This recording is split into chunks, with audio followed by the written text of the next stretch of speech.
Halo, selamat siang semuanya. Perkenalkan, nama saya Leonardo Osman dengan NPM 181414321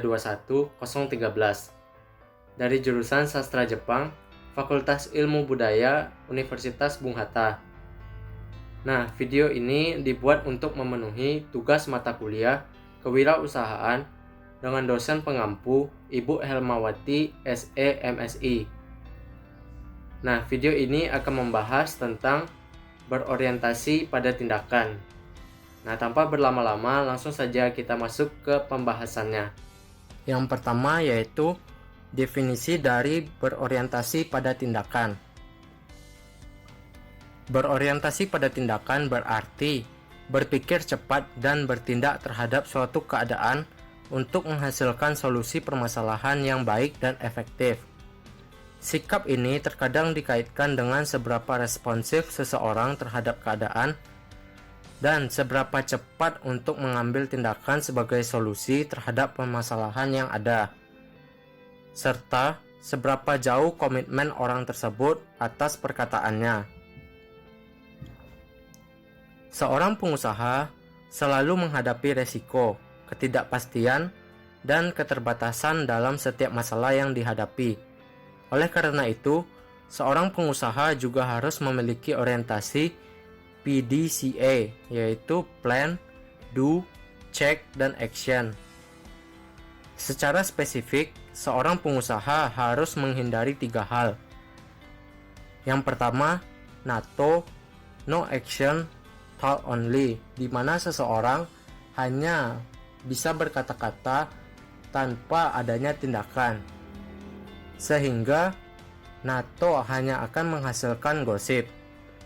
Yang kedua, NADO, No Action, Dream Only, di mana seseorang hanya bisa memiliki angan-angan atau impian tanpa disertai adanya tindakan untuk mewujudkan angan-angan atau impian tersebut, sehingga NADO hanya akan menghasilkan visi tanpa tindakan.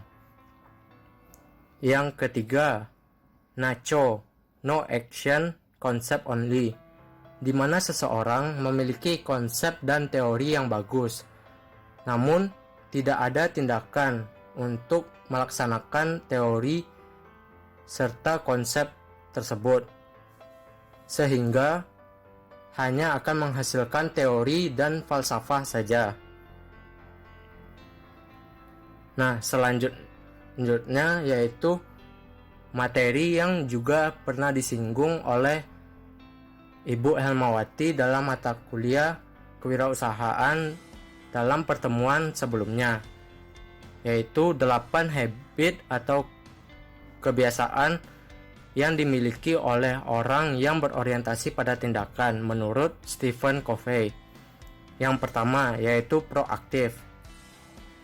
Seseorang yang efektif mengambil inisiatif untuk bertindak, bukan menunggu atau berwacana. Orang yang efektif adalah orang yang proaktif. Bertindak proaktif merupakan pengambilan tindakan sebelum sebuah kejadian yang tidak dikehendaki muncul. Dengan kata lain, orang-orang proaktif selalu mengantisipasi hal-hal yang akan terjadi dan cepat mengambil tindakan sebelum kejadian. Yang kedua, bermula dari ujung pemikiran atau end of mind atau tujuan. Orang yang berorientasi pada tindakan tidak hanya mengejar pencapaian tujuan, akan tetapi juga berburu tujuan yang benar. Agar tujuan tercapai dengan baik, maka perlu menyusun rencana tujuan yang jelas dan tepat. Yang ketiga, mendahulukan hal yang utama. Intinya adalah seseorang harus fokus pada hal yang urgent atau mendesak dengan membuat prioritas dan menyadari bahwa tidak semuanya dikategorikan prioritas. Hal yang paling penting atau membutuhkan perhatian besar harus diutamakan. Yang keempat, berpikir dan bertindak menang-menang, yaitu Dalam hal ini, individu berusaha memenangkan kehidupan dan membantu masing-masing individu untuk mencari solusi akhir yang sama-sama menguntungkan. Yang kelima, yaitu memahami untuk dipahami.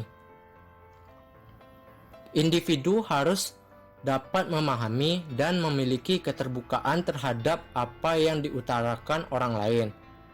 Dengan demikian, akan terjadi komunikasi antara dua belah pihak dengan baik, dan tujuan yang ingin dicapai antara kedua belah pihak dapat berjalan dengan efektif. Yang keenam, yaitu sinergi. Dalam berwirausaha, seseorang harus mencari sinergi, yaitu suatu total yang lebih besar dari penjumlahan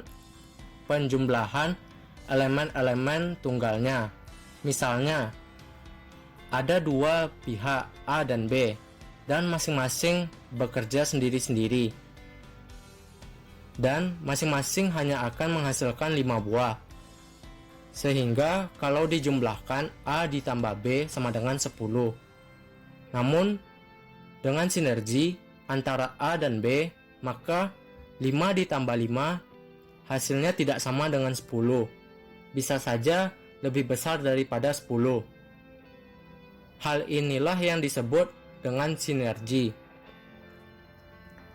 Yang ketujuh, menajamkan ketahanan, fleksibilitas, dan kekuatan. Yaitu menajam. Kebiasaan ini berkaitan dengan upaya yang dilakukan oleh seseorang untuk melatih ketahanan, fleksibilitas, dan kekuatannya. Upaya yang dapat dilakukan adalah memberi makanan pada jiwa-jiwa melalui kegiatan-kegiatan spiritual, hidup yang seimbang, melakukan meditasi, atau bisa juga dengan membaca buku-buku self-help yang membangkitkan semangat dengan kata-kata motivasi. Yang kedelapan, yaitu menemukan keunikan pribadi dan membantu orang lain menemukannya.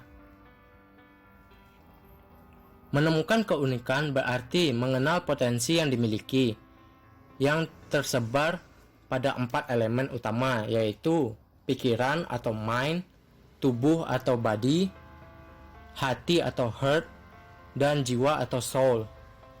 Jika pikiran tersebut dikembangkan dan visi yang hebat dapat dirumuskan, maka hal tersebut mampu membuat seseorang untuk mengembangkan potensi terbesar dari orang lain, lembaga, ataupun perusahaan.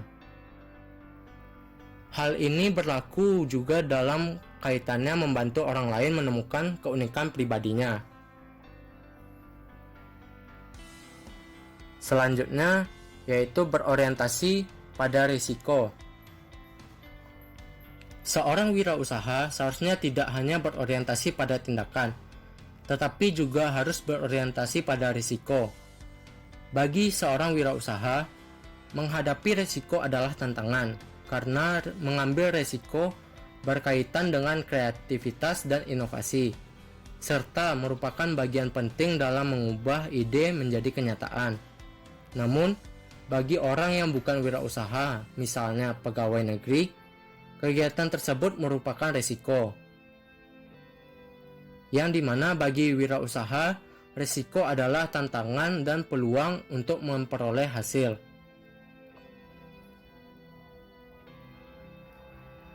Berikut adalah pengertian risiko menurut para ahli. Yang pertama, menurut Arthur William dan Richard MH, risiko adalah suatu variasi dari hasil-hasil yang dapat terjadi selama periode tertentu. Yang kedua, menurut Abbas Salim, risiko adalah ketidaktentuan yang mungkin melahirkan peristiwa kerugian. Yang ketiga, menurut Soekarto, risiko adalah ketidakpastian atas terjadinya suatu peristiwa. Yang keempat, menurut Herman Darmawi, risiko adalah probabilitas suatu hasil atau outcome yang berbeda dengan yang diharapkan. Selanjutnya yaitu pengelolaan risiko. Yang pertama yaitu risk transfer, merupakan sebuah tindakan dengan cara memindahkan risiko kepada pihak lain. Contohnya, membeli asuransi kecelakaan, sehingga jika terjadi kecelakaan, perusahaan asuransilah yang akan menanggung kerugian dari kecelakaan tersebut. Yang kedua, risk avoidance, yaitu merupakan tindakan untuk menghindari atau tidak melakukan aktivitas yang mengandung resiko. Contohnya, apabila selama 1 minggu ke depan ada prediksi hujan akan turun dengan lebat, maka apabila Anda memiliki bisnis restoran, Anda akan disarankan untuk menghindari penjualan berbagai macam minuman dingin atau aneka es. Hal ini dilakukan lantaran kemungkinan dari penjualan produk-produk minuman atau es ini akan menurun atau tidak akan laku. Yang ketiga, risk retention, yaitu merupakan tindakan untuk menerima sebagian atau seluruh konsekuensi dari risiko tertentu. Contohnya, seseorang yang baru saja bisa belajar mengendarai sepeda motor yang nantinya akan digunakan untuk keperluan bekerja. Namun, sepeda motor tersebut tidak diasuransikan karena ia merasa bahwa asuransi mahal dan ribet, sehingga ia berpikir untuk merawat dan menggunakan sepeda motor tersebut dengan baik dan hati-hati. Nah, dalam kasus tersebut, orang tersebut memutuskan untuk menanggung sendiri atau menahan risiko kecelakaan.